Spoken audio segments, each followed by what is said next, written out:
Mala Disneyland daw ang feels na natagpuan naming theme park sa Batangas. Sa lawak nitong 6 hectares, mag-feeling prince and princess daw ang mga bibisita rito? How true!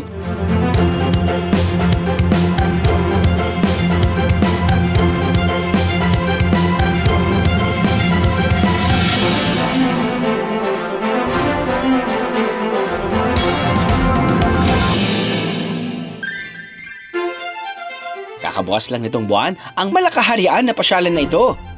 Ang sigaw nila, sila raw ang first biggest immersive theme park in the Philippines.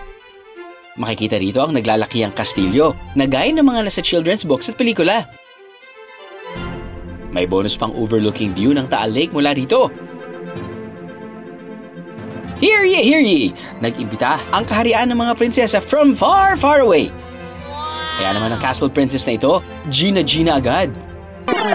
From Castle Princess, Passenger Princess na muna siya. Mula sa Tanawan Municipal Hall, 10 minutong biyahe lang via tricycle at hindi via karwahe, mararating na ang kaharian.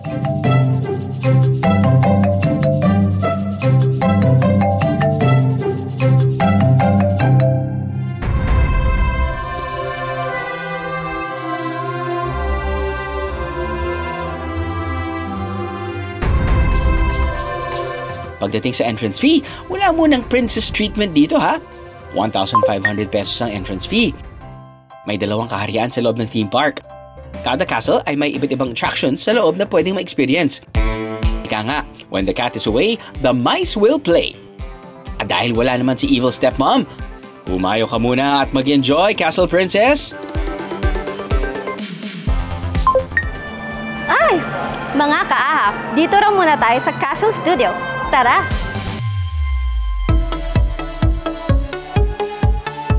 Pagpasok pa lang, mala Cinderella ng pinaubad kay Castle Princess ang kanyang suot na sapatos.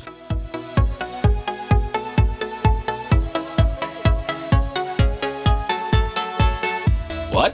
May baha sa kaharian? Napakalamig ng tubig, mga kaahas! Ito ang flood zone o water district. Ni-recreate nila ang itsura ng isang flooded street kung saan may makikita pang nakalutang na sasakyan.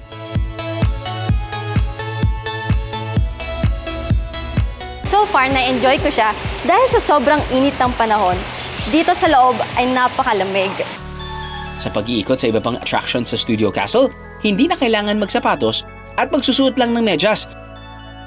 Isa ring paraan ito para mapanatili ang kalinisan sa kaharian.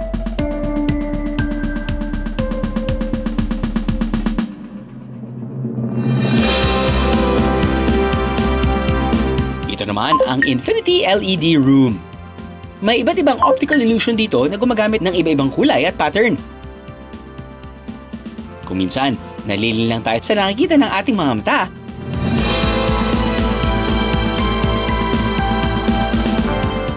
Tulad na lang ng tila gumagalaw na isang static image.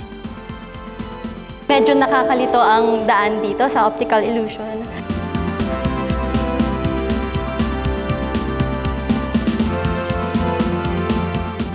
May mga naglalakihang LED wall din ang Cosmic Projection Room. Iba-ibang visual images at videos ng outer space ang makikita nyo rito. Wow! Ang Castle Princess nyo, pagod na. Saktong next attraction.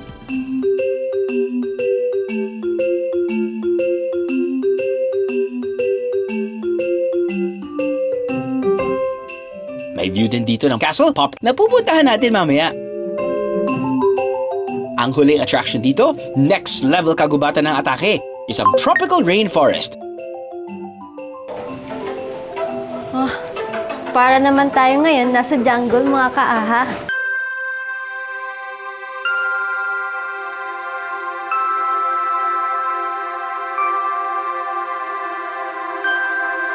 Kung medyo chill lang ang Castle Pop, sa Studio Castle naman, mas interactive ang amenities. Mga kaaha, dito naman tayo ngayon sa Castle Pop. Tara, libutin natin. Happy afternoon, everyone! Welcome to Castle Pop!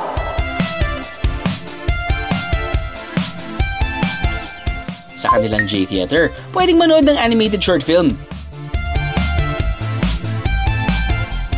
Shh! Focus sa panonood ng Castle Princess. Mga kaaha, andito naman tayo ngayon sa Astro Ballroom. Napakalalaki ng mga bola. At nagbabago ang kulay ng mga bola once you tap them. Yan po.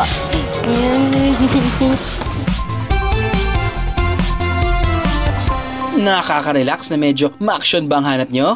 Well, sa room na ito, best of both worlds ang makukuha nyo.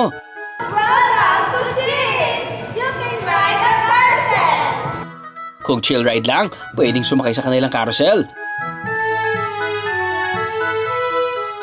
Mga kaaha, ito naman ang inyong sasakyan kapag ang napili nyo ay thrill. Mini version naman ito ng drop tower para sa mga G sa thrilling activities.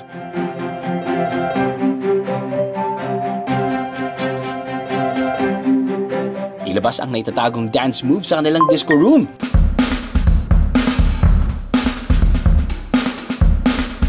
Pwede kayong magsayaw-sayaw dito.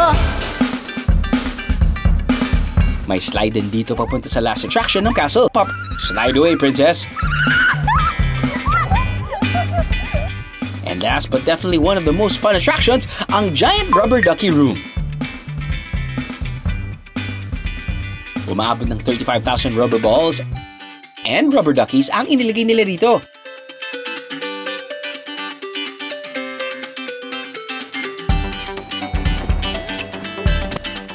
No judgment kahit mag-swimming o magpakalunod pa kayo sa mga bola.